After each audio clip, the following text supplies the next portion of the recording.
کیا جمعرات کو مغرب کے بعد سورہ کہف پڑھ سکتے ہیں؟ جی پڑھ سکتے ہیں۔ سورہ کہف کے بارے میں جو روایات ہیں وہ جمعے کے دن بھی ہیں، جمعے کی رات کو بھی آتا ہے، تو کوئی کسی بھی ٹائم پہ آپ پڑھ لیں تو انشاءاللہ فضیلت حاصل ہو جائے گی۔ آج میں انشاءاللہ شروع کروں گا حسب معمول اس رکوع کا مختصر لفظی ترجمہ مختصر گرامر کے ساتھ، پھر انشاءاللہ اس کی تفسیر ہوگی۔ اعوذ باللہ من الشیطان الرجیم، بسم اللہ الرحمن الرحیم۔ افحسب الذین کفروا، حسب یحسب گمان کرنا، خیال کرنا، تو کیا خیال کر رکھا ہے ان لوگوں نے جو کافر ہیں، ان یتخذوا عبادی، کہ وہ ٹھہرا لیں گے میرے بندوں کو، من دونی مجھے چھوڑ کر، اولیاء دوست۔ انا اعتدنا، بے شک ہم نے تیار کر رکھا ہے جہنم کو، جہنم للکافرین، جہنم کو کافرین کے لیے، نزلا دعوت کے طور پہ، مہمان نوازی کے طور پہ۔ قل اے نبی آپ کہہ دیجئے، هل ننبئکم، کیا ہم تمہیں خبر دیں، نبأ ینبئ خبر دینا، کیا ہم تمہیں خبر دیں، بالاخسرین ان لوگوں کی جو زیادہ خسارے میں ہیں، اعمالاً اعمال کے اعتبار سے۔ اخسر ازربو کی طرح کمپیریٹیو ڈگری، دوسرے کے مقابلے میں زیادہ خسارے والا، اخسرین اس کی جمع، تو جو زیادہ خسارے والے لوگ ہیں دوسروں کے مقابلے میں، کیا ہم تمہیں ان کی خبر نہ دیں؟ یہ وہ لوگ ہیں، الذین، یہ وہ لوگ ہیں، ضل سعیہم، کہ ضائع ہو گئی ان کی کوشش۔ ضل یضل کے کئی معنی آتے ہیں، گم ہونا، ضل یضل کے کئی معنی آتے ہیں، گم ہونا اور غائب ہونا، ضل عن فلان، تو یہ میں اس کی ڈیٹیل بتا چکا ہوں۔ ضل سعیہم، یہ وہ لوگ ہیں جن کی کوشش ضائع ہو گئی، فی الحیات الدنیا، دنیاوی زندگی میں، وہم یحسبون، حالانکہ وہ گمان کر رہے ہیں، انہم، کہ وہ، یحسنون، اچھا کر رہے ہیں، صنعا، اپنے عمل کو۔ صنعا صنعت سازی جسے کہتے ہیں نا، صنعت کاریاں، فیکٹریاں جو ہوتی ہیں ان میں باقاعدہ تکلف سے چیزیں بنائی جاتی ہیں، تو صنعا کچھ بھی کام آپ اہتمام کے ساتھ کرتے ہیں تو اس عمل کو، ایک عام عمل تو عمل ہے، صنعا اہتمام کے ساتھ جو آپ عمل کر رہے ہیں۔ یحسنون کا معنی اچھا کرنا عمل کو۔ تو اللہ فرماتے ہیں کہ وہ لوگ جن کی کوششیں دنیا میں ضائع ہو گئیں، جبکہ وہ یہ سمجھ رہے تھے کہ وہ بہت اچھی کوششیں کر رہے ہیں، تو یہ وہ لوگ ہیں جن کے جو اخسرین اعمال ہیں، جو اعمال کے لحاظ سے بہت زیادہ خسارے میں۔ اولئک الذین کفروا بآیات ربہم، یہ وہ لوگ ہیں جنہوں نے اپنے رب کی آیات کا انکار کیا، ولقائہ، اور رب کی ملاقات کا بھی انکار کیا، فحبطت اعمالہم، بس ان کے اعمال ضائع ہو گئے، حبط کہتے ہیں ضائع ہونا۔ فلا نقیم لہم، بس ہم قائم نہیں کریں گے ان کے لیے، یوم القیامت، قیامت کے دن، وزناً، وزن کو، ان کے اعمال کو کوئی وزن نہیں دیں گے ہم۔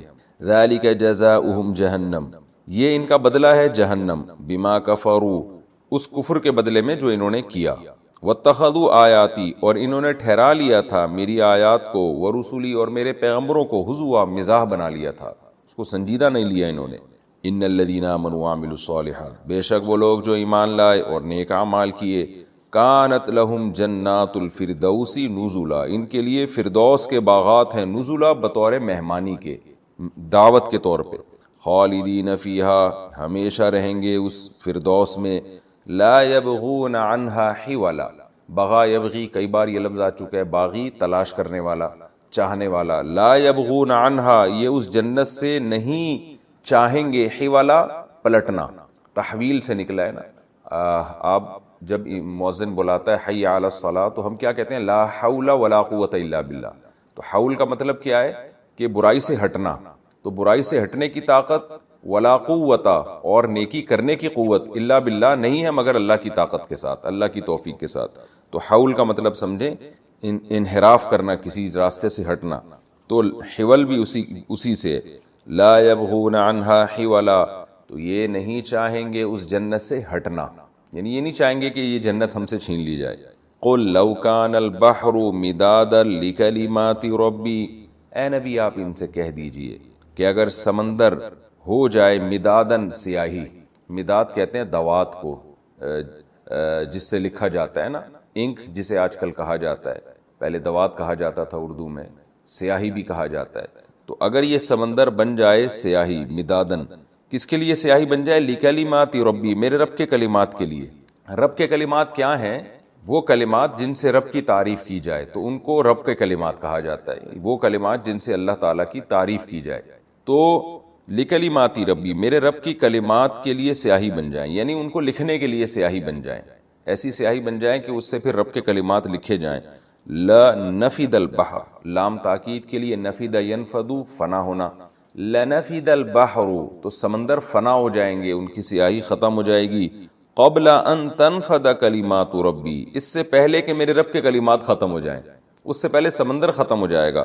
وَلَوْ جِئْنَا بِمِثْلِهِ مَدَدًا، اگرچہ ہم لے آئیں اسی سمندر جیسا، مددا یعنی بطور یہاں مدد کا مطلب اس کے ساتھ ملا کے لے آئیں، مدد ہیلپ کو بھی کہتے ہیں، اور مدد کا مطلب یہاں بھی مدد ہی کا معنی پیدا ہو رہا ہے نا، کہ یعنی ایک سمندر عاجز آ گیا اللہ کی حمد و ثنا سے، تو اسی جیسا سمندر اسی کے ساتھ ہم لاحق کر کے لے آئیں، گویا کہ وہ اس کی مدد کرے گا، اور شاید اب اللہ کے کلمات ختم ہو جائیں تو اللہ کہتے ہیں پھر بھی اللہ کے کلمات ختم نہیں ہوں گے۔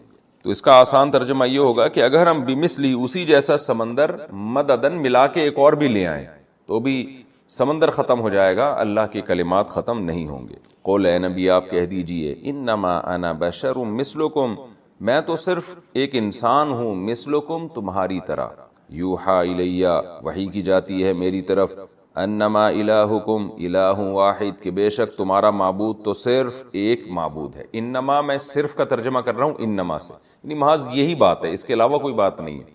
تو انما انا بشر محض صرف اور صرف میں تو ایک انسان ہوں، میری طرف وحی کی جاتی ہے۔ وحی کیا کی جاتی ہے؟ انما الہکم کہ الہ بھی صرف اور صرف کیا ہے؟ الہ واحد، ایک الہ ہے۔ فمن کان یرجو لقاء ربہ پس جو امیدیں لگا کے رکھتا ہے اپنے رب کی ملاقات کا، فلیعمل عملا صالحا تو اسے چاہیے کہ عمل کرے اچھا عمل، ولا یشرک بعبادت ربہ احدا اور اپنے رب کی عبادت کے ساتھ کسی کو شریک نہ کرے، یعنی رب کے ساتھ کسی کو شریک نہ کرے عبادت میں۔ سورہ کہف کا یہ آخری رکوع کا لفظی ترجمہ ہو چکا، ہم اس کی تفسیر کی طرف آتے ہیں۔ آپ کو پتہ ہے سورہ کہف میں بہت سارے واقعات بیان ہوئے، اصحاب کہف کا واقعہ سب سے پہلے بیان ہوا کہ انہوں نے کیسی اللہ کے لیے قربانی دی، پھر اللہ تعالیٰ نے خضر علیہ السلام کا واقعہ بیان کیا، ذوالقرنین کا واقعہ بیان کیا، یہ سارے نیک بندوں کے واقعات تھے۔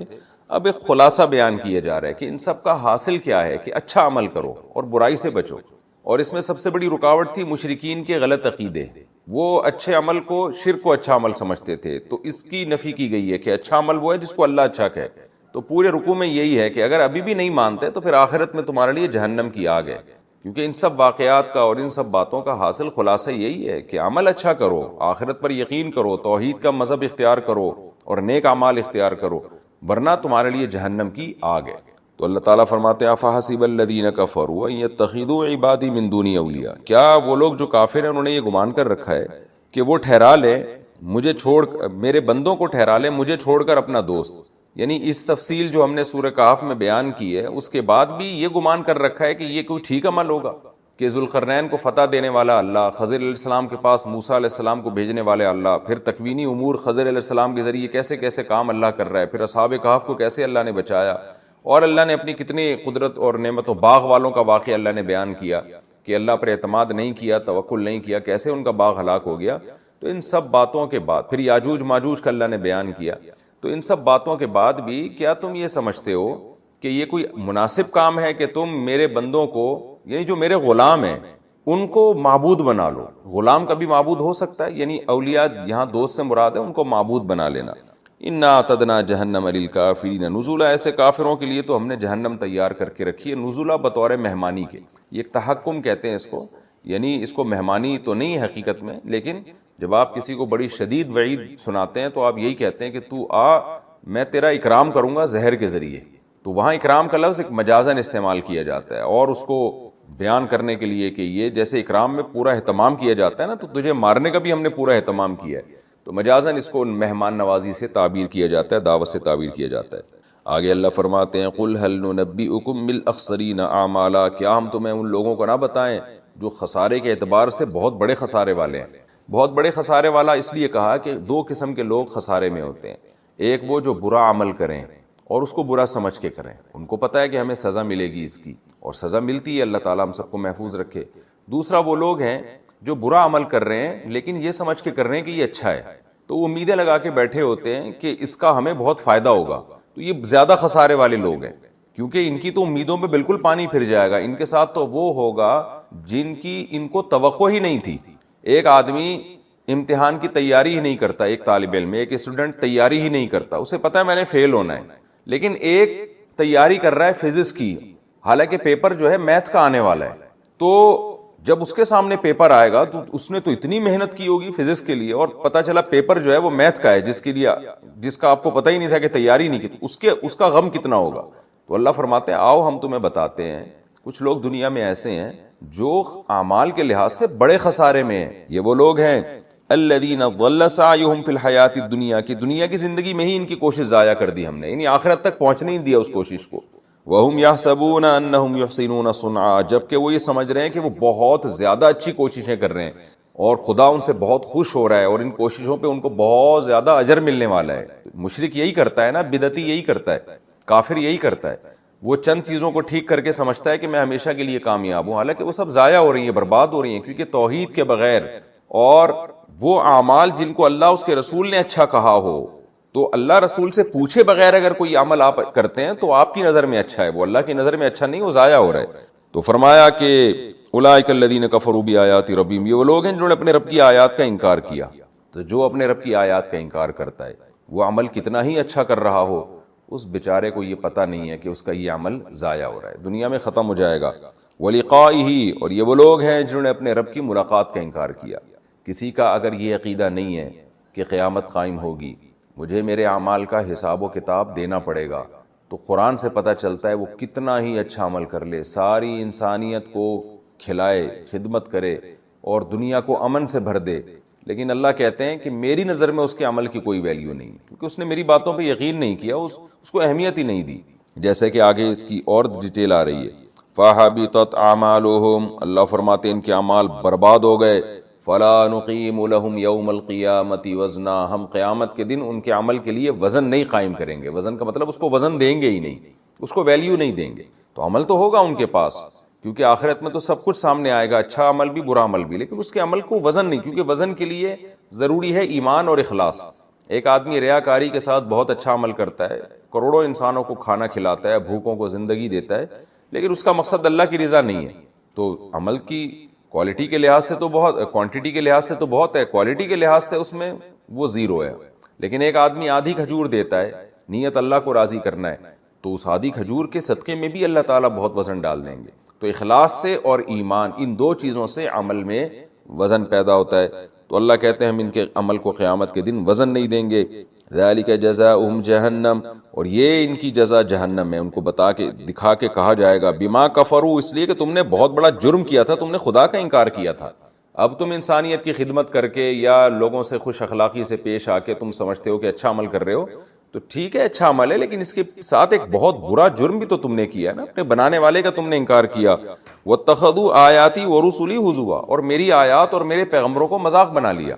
مذاق کا مطلب سیریس نہیں لیا ان کو۔ ہزوا یہ سنجیدگی جو ہے نا، جب ہم کوئی کام سنجیدگی سے کرتے ہیں، اس کے اپوزٹ ہے یہ کہ ہزو۔ تو ہزل بھی اسی معنی میں آتا ہے، اور ہزوا کا معنی میں ذرا توہین کا عنصر زیادہ ہے کہ سیریس نہیں لیا اور اس کو بالکل اگنور کیا، اس کی کوئی ویلیو ہی نہیں دی تم نے اس کو۔ تو استہزاء اسے کہتے ہیں، ہزوا استہزاء ایک ہی مفہوم ہے ان کا۔ تو آپ دیکھ لینا آج بڑے ایجوکیٹڈ پڑھے لکھے لوگ جو بڑی انسانیت کی خدمت کر رہے ہیں، ان کو جب کہا جائے اس کائنات کو کسی نے بنایا ہے، اس کے کیا حکام ہیں، تو کہتے ہیں یار یہ مذہبی لوگوں کی باتیں ہیں، مذہب کے چکر میں نہیں پڑتے۔ تو آپ کیوں نہیں پڑھ رہے مذہب کے چکر میں؟ مذہب آپ کو بنانے والے کا انٹروڈکشن کروا رہا ہے، کریٹر کے بارے میں بتا رہا ہے کہ تم پانی کے قطرے سے پیدا کیا، یہ ایسے ہی تھوڑی ہو گیا خود بخود، اور یہ سارا نظام چل رہا ہے، تم لذتوں سے لطف اندوز ہو رہے ہو، یہ کسی نے کیا ہے تمہارے لیے۔ لیکن لبرل لوگوں کو کوئی توجہ ہی نہیں ہوتی، ان کی نظر میں دنیا کا سب سے بور ترین ٹاپک وہ مذہب ہے، ہر چیز میں دلچسپی لیں گے، خدا سے ان کو کچھ بیر ہے، نہ خدا کا ذکر سنیں گے نہ خدا کا ذکر کریں گے۔ جیسے مشرکین کے بارے میں آتا ہے نا، وَإِذَا ذُكِرَ اللَّهُ وَحْدَهُ اشْمَأَزَّتْ قُلُوبُ الَّذِينَ لَا يُؤْمِنُونَ بِالْآخِرَةِ، کہ مشرکین کے سامنے جب اکیلے خدا کا ذکر کیا جائے نا تو ان کے دل تنگ ہونے لگتے ہیں، ایسے ڈپریشن میں جانے لگتے ہیں، یہ بور ہونے لگتے ہیں۔ یہ تو آج بھی آپ دیکھ لیں جو ہمارا ایجوکیٹڈ طبقہ جو مذہب سے دور ہے، اور دولت اللہ نے اس کو دی ہے، وسائل دیے ہیں، ٹھیک ہے انسانیت کی خدمت کر رہا ہوگا وہ، لیکن جب اس کے سامنے خدا کا تذکرہ کیا جائے تو ان کے دل بھی تنگ ہونے لگتے ہیں، بور ہونے لگتے ہیں وہ کہ کوئی اور ٹاپک چھیڑو، اس سے کیا فائدہ ہمیں۔ تو یہی حال ہے، اللہ کہتے ہیں کہ انہوں نے میرے پیغمبروں کو اور میری آیات کو ایک مذاق بنا لیا تھا، اس کو سیریس نہیں لیا انہوں نے، یہ ان کا بہت بڑا جرم تھا۔ اس کے برعکس کچھ لوگ دوسرے تھے۔ قرآن کی عادت ہے جہاں برے لوگوں کا تذکرہ کرتا ہے وہاں اچھے لوگوں کا بھی تذکرہ کرتا ہے. ان الذین آمنوا وعملوا الصالحات، لیکن دوسری طرف وہ لوگ ہیں جو ایمان لائے اور انہوں نے نیک اعمال کیے. کانت لہم جنات الفردوس، ان کے لیے تو فردوس کے باغات ہیں. جنت الفردوس حدیث میں آتا ہے وہ مقام ہے جو اعلیٰ درجے کے جنتیوں کو ملے گا. تو قرآن میں یہاں اعلیٰ درجے کے مومن مراد ہوں گے. تو جو ایمان لائے اور نیک اعمال اختیار کیے تو اللہ تعالیٰ کہتے ہیں ان کے لیے جنت الفردوس ہے نزلا بطور مہمانی کے. اس آیت سے یہ بھی پتہ چلتا ہے کہ ایمان اور اعمال صالحہ ان کے بغیر کامیابی نہیں ہے. صرف ایمان بھی کافی نہیں اور صرف اعمال صالحہ بھی کافی نہیں. اور یہ بھی پتہ چلتا ہے کہ جنت الفردوس جو بہت اعلیٰ جنت ہے، جو شخص بھی کبیرہ گناہوں سے بچے گا اور نیک اعمال کرے گا تو قرآن کے ظاہر سے پتہ چلتا ہے کہ اس کو جنت الفردوس ہی ملے گی جو اعلیٰ درجے کی جنت ہے. جو کم درجے کی جنت ہے شاید پھر وہ گناہگار مسلمانوں کے لیے ہو کہ جن کو کسی سفارش کی وجہ سے ان کے گناہ معاف ہو جائیں، یا وہ کہ اپنی سزا جہنم میں بھگتنے کے بعد جہنم سے نکلیں. تو بظاہر ایسا لگتا ہے کہ جنت الفردوس عام مسلمانوں کے لیے جو کبیرہ گناہوں سے بچتے ہیں، اور اس سے نیچے کی جنت ان لوگوں کے لیے جن سے گناہ ہو گیا تو کسی کی شفاعت کی وجہ سے قیامت کے دن بخشش ہو گئی، یا جہنم میں سزا کھانے کے بعد پھر وہ جنت میں جائیں گے. واللہ اعلم. فرمایا خالدین فیہا، یہ اس جنت میں ہمیشہ رہیں گے. لا یبغون عنہا حولا، اور کبھی بھی نہیں چاہیں گے کہ یہ جنت سے نکلیں. یعنی اتنی خوبصورت اتنی پیاری جنت ہوگی کہ بور نہیں ہوں گے وہاں پہ. آپ کو پتہ ہے انسان کو کیسی ہی لگژری لائف دے دی جائے، ایک وقت کے بعد وہ اس لائف سے تھکتا ہے، وہ چاہتا ہے اس سے کچھ آگے کا ملے مجھے. ہم نے دیکھا ہے مالداروں کے پاس گاڑیاں آتی ہیں، بڑی بڑی گاڑیاں، پھر وہ کچھ وقت کے بعد اس گاڑی کو چینج کرنے کا سوچتے ہیں، یار اس کو بیچو دوسری لو. موبائل آپ دیکھ لینا، نیا جیسی ورژن آتا ہے پرانا والا برا لگنے لگتا ہے مالداروں کو، کہتے ہیں نیا موبائل آنا چاہیے. تو انسان کی طبیعت میں ہے کہ وہ بہت جلدی اکتا جاتا ہے. تو اللہ کہتے ہیں وہ جنت اتنی خوبصورت ہوگی کہ اکتائے گا نہیں. وہ نہیں چاہے گا کہ نہیں اے اللہ اب یہ والی جنت سے نکال کے کسی اور جنت میں بھیج دے مجھے. نا نا نا نا، لا یبغون عنہا حولا، وہ اس سے دور ہونا ہی نہیں چاہیں گے. قل لو کان البحر مدادا لکلمات ربی. اب اللہ کہتے ہیں کہ یہ جو دنیا پرست لوگ اللہ کا نام آتے ہی ان کے دل تنگ ہونا شروع ہو جاتے ہیں. یہ اللہ کو ویلیو نہیں دیتے. جب اللہ کو نہیں دیتے تو ظاہر ہے اس کی نشانیاں اور اس کے پیغمبروں کو بھی ویلیو نہیں دیتے. تو اللہ اپنی ویلیو بتا رہا ہے کہ اللہ وہ ذات ہے کہ اگر تم اس کی تعریف میں لکھنا شروع کرو، اور یہ جو سمندر کا پانی ہے یہ سیاہی ہو اور اس سیاہی سے تم لکھنا شروع کرو، سمندر کے سمندر ختم ہو جائیں گے، خدا کے تعریفی کلمات ختم نہیں ہوں گے، پھر بھی خدا کا حق نہیں ادا کر سکتے. آج دیکھیں نا، کوئی گاڑی کی تعریف کرتا ہے فوراً ہمارا دل چاہتا ہے یہ گاڑی کاش میرے پاس ہوتی. کوئی کسی کے حسن و جمال کی تعریف کرے گا تو انسان کا دل چاہتا ہے کاش میرا اس سے ریلیشن ہو جاتا، میرا اس سے نکاح ہو جاتا. کوئی کسی کی پرسنالٹی کی بات کرے گا تو انسان کی طبیعت اس کی طرف مائل ہوتی ہے. کوئی کسی خوبصورت بنگلے کی بات کرے گا، انسان کا دل چاہتا ہے کہ یہ بنگلہ مجھے مل جائے. کوئی کسی کنٹری کی بات کرے گا، بہت خوبصورت کنٹری، انسان کا دل چاہے گا کاش میں وہاں جا کے رہنا شروع کر دوں. تو تھوڑی سی تعریف میں انسان ہل جاتا ہے اور اس کو ویلیو دینا شروع کر دیتا ہے. تو اللہ کہتے ہیں یہ تم کیسے ہو کہ خدا وہ ذات ہے کہ اس کے جمال کو، اس کے کمالات کو، اس کے احسانات کو، یہ ساری چیزیں اللہ کی تعریفی کلمات ہیں. اللہ کے احسانات کہ اس نے اپنے بندوں پہ کیا کیا احسانات کیے، اللہ کے کمالات کہ اس کے کیا کیا کمالات ہیں، کیسے انڈے سے چوزا نکالتا ہے، کیسے منی کے قطرے میں آنکھ ناک کان دل دماغ جگر بنا دیتا ہے، اور اس کا جمال، اس کے حسن و جمال کو بیان کیا جائے، اس کی طاقت اور قدرت کی کتنا پاورفل ہے. یہ تمام چیزیں کسی بھی شخص، کسی بھی ذات کی تعریفی کلمات کہلاتے ہیں. تو اللہ کہتے ہیں کہ اے نبی آپ ان کو بتا دیجئے میرا رب وہ ذات ہے کہ سمندروں کی سیاہی سے میرے رب کی تعریف میں کلمات اگر تم لکھنا شروع کرو، لنفد البحر، سمندر خشک ہو جائیں گے، قبل ان تنفد کلمات ربی، اس سے پہلے کہ میرے رب کے کلمات ختم ہو. ولو جینا بمثلہ مددا، اگر ہم اس سے جیسے اور سمندر بھی لے آئیں تو بھی لکھتے لکھتے قلم گھس جائیں گے. قرآن میں یہی مضمون سورہ لقمان میں ہے کہ ساری دنیا کے درخت اگر قلم بن جائیں تو ان درختوں سے آپ لکھنا شروع کریں تو درختوں کی لکڑی ختم ہو جائے گی اور اللہ کے تعریفی کلمات ختم نہیں ہوں گے. قل انما انا بشر مثلکم، کیا زبردست کلام ہے. آپ دیکھیں نبی کی دعوت میں کتنی کلیئرٹی ہے. آپ صلی اللہ علیہ وسلم نے فرمایا میرے رب کی تو یہ شان ہے کہ تم اس کی تعریف لکھتے رہو گے نا، اس کی قدرت، اس کی طاقت اور اس کے کمالات کو، تو سیاہی خشک ہو جائے گی، اس کے کمالات ختم نہیں ہوں گے. اور میری حالت کیا ہے، انما انا بشر مثلکم، میں تو تمہاری طرح کا ایک انسان ہوں. ہاں مجھے جو فضیلت ملی ہے وہ اس بات میں ملی ہے، یوحا الیہ، رب نے مجھے سلیکٹ کر لیا ہے کہ میرا پیغام میرے بندوں تک پہنچانا. کیسی نبی صلی اللہ علیہ وسلم کی تواضع، اور یہ تواضع بھی اللہ سکھا رہا ہے کہ اے نبی آپ میری تعریف کرنے کے بعد اپنی پوزیشن بھی واضح کریں کہ میں تمہیں اپنی طرف دعوت نہیں دے رہا، میں تمہیں اپنے کمالات تمہارے سامنے پیش نہیں کر رہا، میں تو تمہیں خدا کی طرف بلا رہا ہوں. تو میری ویلیو بھی اگر تمہاری نظر میں ہوگی تو اس خدا کی وجہ سے ہوگی. تو اصل ویلیو خدا کی پیدا کرو اپنے اندر، اور میں تمہیں اسی رب کے دین کی طرف بلا رہا ہوں، اسی خدا کی طرف بلا رہا ہوں جو ایسا قابل تعریف ہے، تو اس کی اطاعت کرو. میں تمہیں اسی کی اطاعت کی طرف اور اسی کی عبادت کی طرف بلا رہا ہوں. مجھے بھی اللہ کے ساتھ شریک مت کرو. وجہ کیا ہے، انما انا بشر مثلکم، میں بھی تمہاری طرح کا انسان ہوں. انسانوں کے لوازمات میرے ساتھ بھی وہی ہیں جو عام انسانوں کے ساتھ ہوتے ہیں. انسانوں کو بھوک لگتی ہے، انسانوں کو وہ پریشان ہوتے ہیں، انسان عاجز ہوتے ہیں، انسان اللہ کے در کے محتاج ہوتے ہیں. تو مشرکین بار بار کہتے تھے نا، یہ آپ اشارہ کریں اور زمین سے چشمے جاری ہو جائیں اور درخت پیدا کر دیں اور آپ یہ کر دیں اور وہ کر دیں، آسمان پہ جا کے قرآن لے کر آئیں. تو ان سب باتوں کا جواب دیا جا رہا ہے کہ میرے رب کی جو کلمات ہیں وہ کبھی ختم نہیں ہو سکتے. میری پوزیشن میں واضح کر چکا ہوں. وہ کیا، انما انا بشر مثلکم، میں تو محض تمہاری طرح کا انسان ہوں. فرق کیا، یوحا الیہ، میری طرف وحی کی گئی ہے. اور وحی بھی کیا کی گئی ہے، رب کی تعریف کرنی ہے، خدا کی طرف لوگوں کو لانا ہے اور تمام مخلوق سے ہٹا کے خدا سے رشتہ جوڑنا ہے. وہ کیا وہی ہے، انما الہکم الہ واحد، عبادت کے لائق صرف ایک ہی الہ ہے، غلامی صرف اسی کی ہوگی، میری بھی نہیں ہوگی، میری اطاعت ہوگی، عبادت صرف خدا کی ہوگی.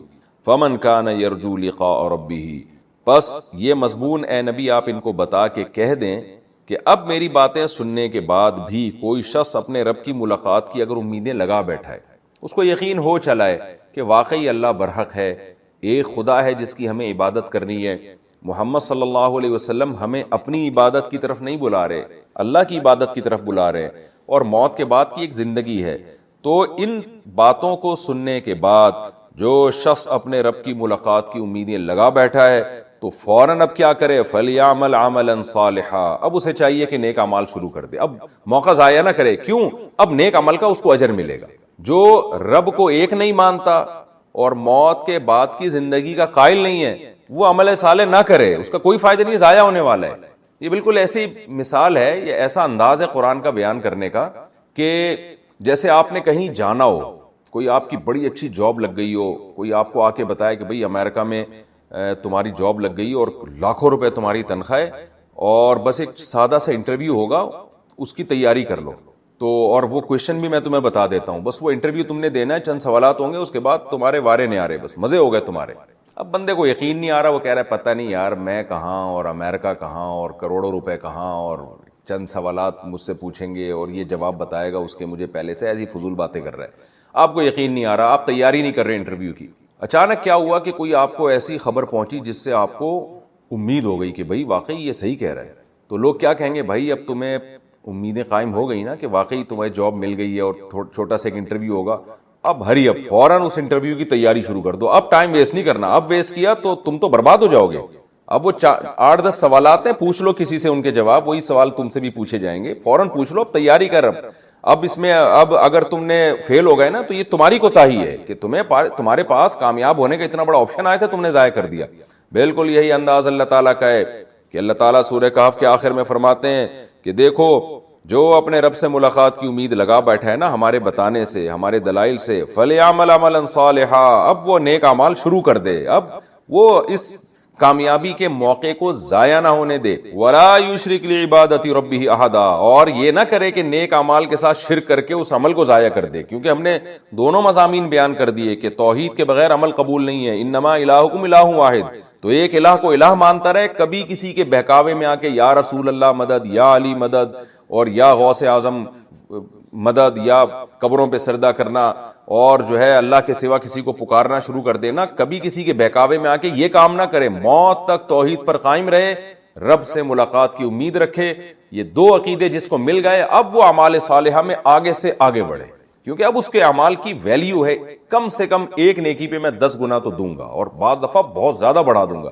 اس کے لیے اب کامیابی کے دروازے میں نے کھول دیے. ہم کتنے خوش قسمت ہیں کہ ہم توحید پرست بھی ہیں اور ہم اللہ سے ملاقات کا یقین بھی رکھتے ہیں. لیکن کتنے بدقسمت ہیں کہ اس کے باوجود ہم اس کامیابی کے لیے محنت نہیں کر رہے جس کامیابی کی اللہ ہمیں خوشخبریاں سنا رہا ہے. آج مسلمان قوم اعمال میں کتنی پیچھے ہے، حالانکہ ان کو تو اعمال میں غیر مسلموں سے زیادہ آگے ہونا چاہیے. میں لوگوں کو اکثر یہ بات بتاتا ہوں کہ غیر مسلم میں ایمانداری آپ کو بہت سے غیر مسلموں میں نظر آئے گی، حالانکہ اس ایمانداری کا ان کو آخرت میں کوئی فائدہ نہیں ہے. جبکہ مسلمان کو تو سچ بولنے کا دنیا سے زیادہ آخرت میں فائدہ ہے، معاہدے پورے کرنے کا دنیا سے زیادہ آخرت میں فائدہ ہے، ملک اور قوم کے ساتھ وفا کرنے کا دنیا سے زیادہ آخرت میں فائدہ ہے. ایمانداری کے ساتھ تجارت کرنے کا غیر مسلم کو صرف دنیا میں فائدہ ہے کہ اس کے بزنس پہ، اس کی بات پہ لوگوں کو، پروڈکٹ پہ لوگوں کو اعتماد آتا ہے، جبکہ مسلمان کو دنیا سے زیادہ آخرت میں فائدہ ہے. تو مسلمان کو تو اچھے کاموں میں کافر سے 20 گنا آگے ہونا چاہیے، کیونکہ اس کو بہت زیادہ اجر مل رہا ہے. اکثر ایک درخت لگانے کی مہم چلتی ہے، مجھے ایک جگہ بیان کے لیے بلایا گیا، میں نے کہا کہ دیکھیں غیر مسلم درخت لگاتے ہیں انوائرمنٹ کے لیے کہ ماحول کی آلودگی ماحول میں ختم ہو جائے، اچھا کام ہے درخت لگانا. مسلمان کو اس میں کافروں سے کئی گنا زیادہ آگے ہونا چاہیے، کیونکہ کافر کا یہ نظریہ ہے کہ میں درخت لگاؤں گا، ماحول میں آلودگی ختم ہوگی، آکسیجن لیول بڑھے گا، صحت اچھی ہوگی، اس سے زیادہ اس کو کچھ ملنے والا نہیں ہے. جبکہ مسلمان جب درخت لگاتا ہے تو اس کو اپنے رب سے ملاقات کی امید ہے. اور نبی صلی اللہ علیہ وسلم نے بخاری مسلم کی حدیث میں کیا فرمایا، جس نے درخت لگایا تو مرنے کے بعد انسان تو دور کی بات، چرند پرند بھی جب تک اس درخت سے فائدہ اٹھائیں گے اس کو ثواب ملے گا. قیامت کے دن ترازو میں وہ درخت، صرف درخت نہیں بلکہ درخت سے جس مخلوق نے اس کے مرنے کے بعد فائدہ اٹھایا وہ تمام کو صدقے کا ثواب اللہ ترازو کے پلڑے میں لا کے رکھ دیں گے. یہ مطلب ہے فَلْيَعْمَلْ عَمَلًا صَالِحًا کہ جو رب سے ملاقات کی امیدیں لگا بیٹھا ہے وہ تو اچھے کاموں میں آگے سے آگے بڑھنے کی کوشش کرے. تو یہ سورہ کہف کا ختم تھا، بہت اچھا اختتام ہوا سورہ کہف کا. یہی قرآن کی بلاغت ہے اور حاصل یہی ہے کہ عمل کے لیے موٹیویٹ کرنا. تو آج ہم ایمان کی وجہ سے بدعمالیاں کرتے ہیں یہ سوچ کے کہ ہماری تو ایک نہ ایک دن بخشش ہو ہی جائے گی سزا کھانے کے بعد، حالانکہ ایمان عمل پہ موٹیویٹ کرتا ہے. اللہ کہہ رہے ہیں نا فَلْيَعْمَلْ عَمَلًا صَالِحًا، جو اللہ سے ملاقات کی امید رکھتا ہے اسے چاہیے نیکیوں میں آگے بڑھے، دوسروں سے وہ زیادہ اچھا عمل کرے. تو ہماری سورہ کہف الحمدللہ ختم ہو گئی ہے اور اس کے مضامین بہت اہم تھے. سورہ کہف کی کوشش کیا کریں جمعے کے دن یا جمعے کی رات کو، یعنی جمعرات کے بعد جو مغرب کے بعد کا ٹائم ہوتا ہے اس میں سورہ کہف کی تلاوت کیا کریں. اس کی فضیلت ہے جیسے کہ میں نے درس کے شروع میں بتایا. اب ہم شروع کرتے ہیں سورہ مریم. حسب معمول سورہ مریم کا پہلے مختصر لفظی ترجمہ ہوگا، پھر انشاءاللہ اس کی تفسیر ہوگی. سورہ مریم بھی بہت اہم ہے، بہت دلچسپ ہے، بہت امپورٹنٹ ہے. کوشش کیجئے اس کو بھی دھیان سے سنیں اور اس کا ترجمہ، اس کا مفہوم، اس کی تفسیر ذہن میں بٹھانے کی کوشش کریں. اور بار بار میں کہتا ہوں یہ جو تفسیر کے لیکچر آپ سن رہے ہیں آگے پڑھانا شروع کریں. بسم اللہ الرحمن الرحیم. کاف ہا یا عین صاد، یہ حروف مقطعات میں سے ہے. ذکر رحمت ربک عبدہ زکریا، تیرے رب کی رحمت کا ذکر. کون سی رحمت؟ عبدہ، جو اس کے بندے پر ہوئی، زکریا جس کا نام زکریا تھا. یہاں ہاذا محذوف ہے، یعنی ہاذا ذکر رحمت ربک عبدہ، یہ ذکر ہے یعنی یہ تذکرہ ہے تیرے رب کی رحمت کا. عبدہ، رحمت یہ آبجیکٹ ہے، عبدہ جو ہے نا رحمت کا، کہ تیرے رب کی رحمت عبدہ جو اس کے بندے پر ہوئی، جس بندے کا نام کیا تھا؟ زکریا. اذ نادا ربہ، جب اس زکریا نے پکارا اپنے رب کو. نادا نداءن، پکارنا، نداءن خفیہ، چپکے سے پکارنا، چپکے سے اپنے رب کو پکارا اس نے. قالا، کہا، ربی، ربی اصل میں تھا ربی، اے میرے رب، اے میرے رب، انی بے شک میں، وہن العظم منی، ایسا ہوں کہ وہن العظم منی، میری ہڈیاں کمزور ہو چکی ہیں. وہن کہتے ہیں کمزوری کو. توہین کا لفظ اردو میں استعمال ہوتا ہے نا، توہین رسالت، توہین عدالت. کیا مطلب؟ اگلے کو، یعنی یہ توہین وہن سے ہی نکلا ہے. اس کی توہین کا مطلب انسلٹ کرنا اردو میں یہ استعمال ہوتا ہے، لیکن اصل مطلب اس کا کیا ہوتا ہے؟ اس کو کمزور کر دینا، اس کو ڈی ویلیو کر دینا. تو معنوی لحاظ سے گویا کمزور کر دیا آپ نے. تو وہن کا مطلب حقیقی لحاظ سے کمزور، توہین عام طور پر معنوی لحاظ سے کسی چیز کو کمزور کر دینا، تو جس کو اردو میں توہین ہی کہتے ہیں. وہن العظم، عظم عربی میں ہڈی کو کہتے ہیں. عظام اس کی جمع آتی ہے، کئی جگہ ہے نا کہ اذا کنا ترابا وعظاما انا لمبعوثون، عظم واحد ہے. منی، کہ میں ایسا ہوں کہ وہن العظم منی، مجھ سے جو ہڈی ہے نا میری وہ کمزور ہو گئی ہے. واشتعل الرأس شیبا، اشتعال کا معنی پھیلنا، ایک دم بھڑکنا. شعلہ اسی سے نکلا ہے، شعلہ، آگ کے شعلے ایسے بھڑک رہے ہوتے ہیں کہتے ہیں نا اشتعال انگیز تقریریں مت کرو، یعنی ایسی تقریریں جس سے ایک دم لوگوں کے جذبات بھڑک اٹھے اور پھیل جائے جذبات ایسے، تو یہ اشتعال کا مطلب ایک دم بھڑک کے کوئی چیز کا پھیل جانا. تو واشتعل الرأس شیبن، میرا سر پھیل گیا ہے شیبن سفیدی کے اعتبار سے. شیب عربی میں سفیدی کو کہتے ہیں، بڑھاپے کو بھی اس لیے کہتے ہیں اس میں سر سفید ہو جاتا ہے انسان کا، تو سفید بالوں کو کہا جاتا ہے اصل میں. تو اب ترجمہ کیا ہوگا؟ واشتعل الرأس، میرا سر پھیل گیا ہے سفیدی کے اعتبار سے، یعنی سر کی سفیدی بھڑک رہی ہے بالکل ایسے. تھوڑی سی بھی جوانی باقی ہوتی ہے نا تو ایک دو بال سر کا کالا رہ جاتا ہے. تو حضرت زکریا کہہ رہے ہیں کہ اللہ بالکل میرا سر مکمل A to Z سفید ہو چکا ہے، یعنی کہیں سے بھی جوانی کے کوئی آثار بھی باقی نہیں رہے. وَلَمْ أَكُنْ بِدُعَائِكَ رَبِّ شَقِيًّا، لیکن اس کے باوجود اے اللہ نہیں ہوں میں بِدُعَائِكَ تیری دعا سے، ربی اے میرے رب، شقیہ نامراد. شقیہ کہتے ہیں بدبخت کو، نامراد کو. نامراد کسے کہتے ہیں؟ جس کی مراد پوری نہ ہو. اس کی اپوزٹ آتی ہے سعید. شقی اور سعید، سعید کہتے ہیں سعادت مند، سعادت والا، یعنی جس کی مرادیں پوری ہو رہی ہوں، جو چاہتا ہو وہ ہو جاتا ہو. اس کو کہتے ہیں نیک بخت، اردو میں خوش قسمت بھی کہتے ہیں، نیک بخت. اور شقی بدبخت، بدبخت کا معنی جو آپ چاہ رہے ہو اس کا الٹا ہی ہو رہا ہے. تو اب زکریا علیہ السلام کی دعا کا مطلب کیا ہوا؟ اے اللہ میں تیری پکار سے کبھی نامراد نہیں ہوا. کیا مطلب؟ تو نے ہمیشہ میری پکار قبول کی، ہمیشہ میری دعائیں قبول کی، آج تک ایسا ہوا نہیں کہ میری دعا رد ہوئی ہو. تو ولم اکن، نہیں ہوا میں، بدعائک ربی اے میرے رب تیری دعا سے، شقیہ کبھی نامراد نہیں ہوا. وانی خفت الموالی من ورائی، اور میں خوف رکھتا ہوں، موالی مولا کی جمع، مولا رشتہ داروں کو یہاں کہا گیا ہے، موالی اس کی جمع. مجھے خوف ہے رشتہ داروں کا، من ورائی اپنے بعد، یعنی میرے بعد مجھے خوف ہے اپنے رشتہ داروں پہ. وہ کیا خوف ہے تفسیر میں آؤں گا انشاءاللہ، اس کی ڈیٹیل بتاؤں گا. وَكَانَتِ امْرَأَتِي عَاقِرًا، اور ہے میری بیوی، امرأتی میری بیوی، عاقرًا بانج. وَاجْعَلْهُ فَهَبْ لِي مِن لَّدُنْكَ، فا کا معنی تو ہب ہبہ سے، وہب یہب ہبتن، اصل میں تھا یوہبو، تو یوہبو سے توہبو، تو ہبہ کر مجھے.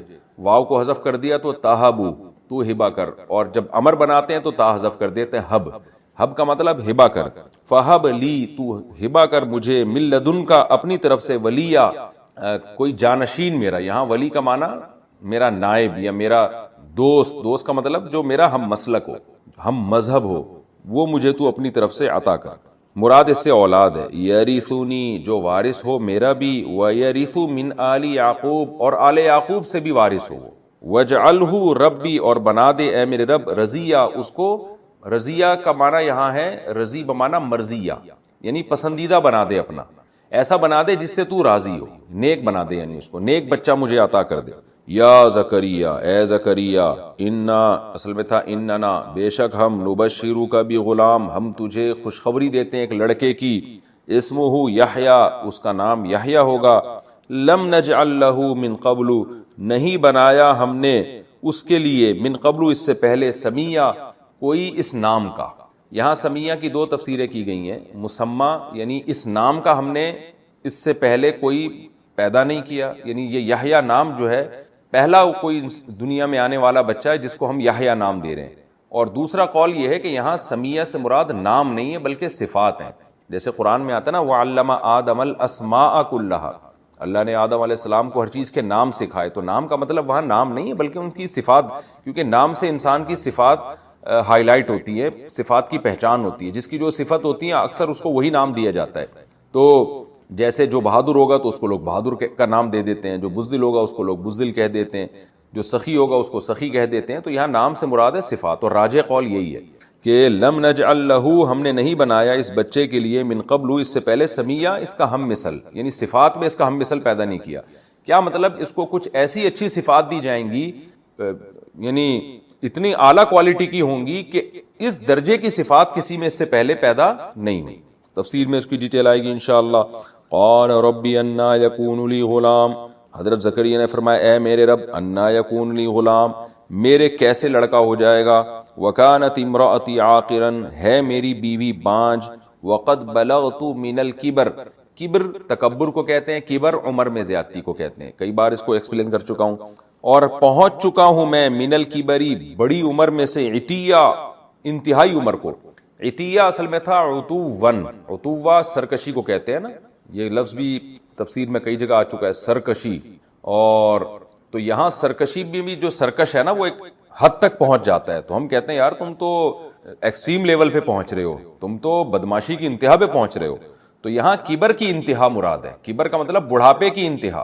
عطیہ اصل میں تھا عتوہ، اے اللہ پہنچ چکا ہوں میں بڑھاپے میں، عتوون بڑھاپے کی بھی انتہا کو، یعنی ایک تو بڑھاپا بھی ابتدائی مراحل میں نہیں ہے، بڑھاپے کا بھی اینڈ چل رہا ہے، اس عمر کو میں پہنچ چکا ہوں جس میں اولاد کا کوئی چانس ہی نہیں ہوتا، تو کیسے میرے اولاد ہو جائے گی، بیوی بھی بانجھ اور میں بھی بڑھاپے کی انتہا کو پہنچ گیا. قال کذالک، اللہ نے فرمایا ایسا ہی ہوگا، اولاد آپ کو ملے گی چاہے آپ بڑھاپے کی انتہا کو پہنچو یا آپ کی بیوی بانجھ ہو. قال ربک، تیرا رب یہ کہتا ہے، ہوا علی ہین، کہ یہ کام مجھ پر ہین بہت آسان ہے. یہ بھی وہی توہین سے نکلا ہے، اہون توہین، توہین سے نہیں نکلا، یہ توہین میں تو واو ہا نون کا مادہ ہے، یہ ہا یا نون ہے، تو یہاں ہین کا معنی ہوتا ہے آسان ہونا کسی چیز کا. اہون کہتے ہیں نا، اردو میں یہ لفظ استعمال ہوتا ہے، یہ اہون ہے، تھوڑی گاڑی اردو میں استعمال ہوتا ہے کہ یہ اس سے آسان ہے نسبتاً. ہوا علی ہین، یہ کام مجھ پر آسان ہے، یعنی تجھے اولاد دے دینا. وقد خلقتک من قبل، اور میں پیدا کر چکا ہوں تجھے من قبل، اس سے پہلے یعنی یحییٰ کے پیدا کرنے سے پہلے میں تجھے بھی تو پیدا کر چکا ہوں. وَلَمْ تَكُ شَيْئًا، اصل میں تھا لم تکن، نون کو حذف کر دیا، اور تو نہیں تھا شیئن کچھ بھی، تو تو کچھ بھی نہیں تھا، میں نے تجھے پیدا کر دیا، تو تجھ سے اولاد نہیں میں دے سکتا کیا. قال رب اجعل لی آیا، زکریا علیہ السلام نے فرمایا اے میرے رب بنا دے میرے لیے کوئی نشانی تاکہ مجھے پتہ چل جائے کہ میرے اولاد ہونے والی ہے. قال آیتک، اللہ نے فرمایا تیری نشانی یہ ہے، اللہ تکلم الناس، اللہ اصل میں تھا ان لا، کہ تو کلام نہیں کر پائے گا لوگوں سے، ثلاث لیال، 3 راتیں سویہ مکمل برابر سرابر، پوری 3 راتوں تک تو کلام ہی نہیں کر پائے گا. فخرج علی قومہ من المحراب، زکریا علیہ السلام نکلے اپنی قوم پر محراب سے، محراب جہاں پر آپ عبادت کیا کرتے تھے، جو حجرہ تھا ان کا مسجد اقصی میں، وہاں سے آپ نکلے. فاوحى الیہم، اور لوگوں کی طرف آپ نے اشارہ کیا، ان سبحوا، اشارے سے ان کو کہا کہ سبحوا، لوگو اللہ کی تسبیح بیان کرو، بکرتن وعشیہ، صبح بھی اور شام بھی. یا یحییٰ خذ الکتاب بقوہ، اے یحییٰ کتاب کو قوت کے ساتھ پکڑ لے. یہ ہے صنعت اندماج، اللہ نے پورا واقعہ بھی سے حذف کر دیا، اور اب یحییٰ علیہ السلام سے اللہ خطاب کر رہے ہیں، یا یحییٰ خذ الکتاب بقوہ، اے یحییٰ کتاب یعنی تورات کو تھام لے قوت کے ساتھ. وآتیناہ الحکم صبیہ، اور ہم نے یحییٰ کو حکم یعنی علم عطا کیا صبیہ، بچپن میں. بعض نے اس کا ترجمہ کیا نبوت سے، اور لیکن حکم سے بعض نے ترجمہ کیا ہے کہ علم سے. تفسیر میں ڈیٹیل بتاؤں گا میں اس کی. وحنانا من لدنا، اور ہم نے یحییٰ کو عطا کیا نرم دلی. حنان کہتے ہیں دل کی نرمی، ہم نے اپنی طرف سے دل کی نرمی عطا کی. وزکاتن، اور پاکیزگی یعنی اخلاق کی پاکیزگی ہم نے وہ بھی عطا کی. وکانا تقیہ، اور تھے پرہیزگار، یعنی عملی طور پر بھی برائیوں سے بچتے تھے، دل کے بھی صاف اور اعمال کے بھی صاف. وبرم بوالدیہ، اور ہم نے بنایا ان کو اپنے والدین کے لیے نیکی کرنے والا، اچھا سلوک کرنے والا. ولم یکن جبارا عصیا، اور جبار سخت مزاج اور عصیہ ماں باپ کے لیے نافرمان نہیں تھے. وسلام علیہ، اور ان پر سلامتی ہو، یوم ولدہ، جس دن وہ پیدا ہوئے، ویوم یموت، اور جس دن ان کی موت ہوگی، یعنی اس وقت ہم نے یہ بھی کہہ دیا کہ جس دن ان کی موت ہوگی. ویوم یبعث حیا، اور اس دن بھی جس دن وہ اٹھائے جائیں گے قیامت کے دن زندہ کر کے. ان تینوں موقعوں پر ان پر سلامتی ہو. یہ لفظی ترجمہ اس رکوع کا مکمل ہو چکا. اگلے ایپیسوڈ میں انشاءاللہ میں سورہ